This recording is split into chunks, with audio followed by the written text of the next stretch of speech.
जो इंसान गलती पे गलती करने का आदी हो जाए और उसे इस बात का एहसास भी न रहे, तो याद रखना तबाही बर्बादी उसका मुकद्दर बन जाती है। अगर आप ये लेक्चर देने के बजाय मुझे सीधी सीधी बात समझा दे तो क्या हर्ज हो जाएगा आपका? देखो रमशा, अगर तुम प्रेग्नेंट होती ना तो तुम्हारी पोजीशन डिफरेंट होती। जो पासपोर्ट चोरी की बात निहाल को पता चली है ना, उसने निहाल को तुम्हारे खिलाफ कर दिया। अगर बच्चा होता ना तो वो तुम्हारी ढाल बन जाता। क्या मामा बच्चा बच्चा? अगर बच्चा इतना ही जरूरी है ना तो कर लेंगे अब प्लान। हम कौन सी देर हो गई है? कह तो ऐसे रही जैसे हथेली पे सरसों जमा दोगी। और एक बात याद रखना, ये अब बच्चा होना और ना होना तुम्हारे इख्तियार में नहीं है, ये सिर्फ अल्लाह के इख्तियार में। तो मैं ये जानती हूँ कि कम मेरे इख्तियार में है, सब अल्लाह के इख्तियार में ही होता है। मैं मामा माफी मांग लूंगी अल्लाह से, मैं डॉक्टर पे जाऊंगी और हम फिर से बच्चा प्लान कर लेंगे।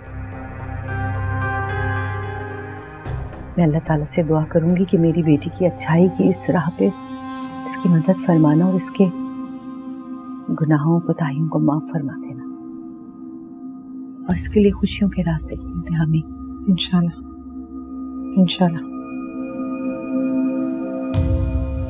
एक बात और कहूँ बेटा। अब क्या रह गया?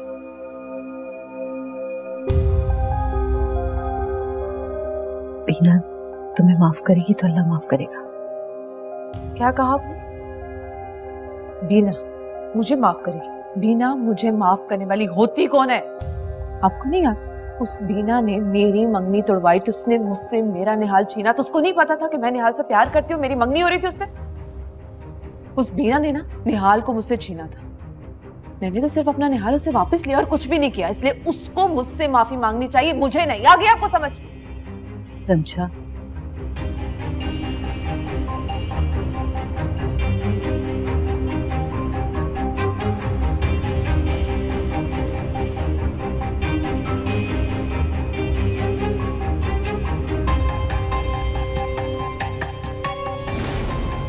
अब आपकी इस बात का क्या जवाब दूं, मुझे समझ तो नहीं आ रहा, लेकिन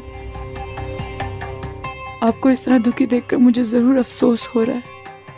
मेरी दुआ है कि आपके सारे गम खुशी में बदल जाएं।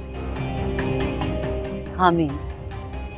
बीना तुम बहुत अच्छी हो, उन लोगों ने तुम्हारी कदर नहीं की। मैंने तो सबको माफ किया, बस दुआ करती हूँ कि अल्लाह भी उन्हें सबको माफ कर दे।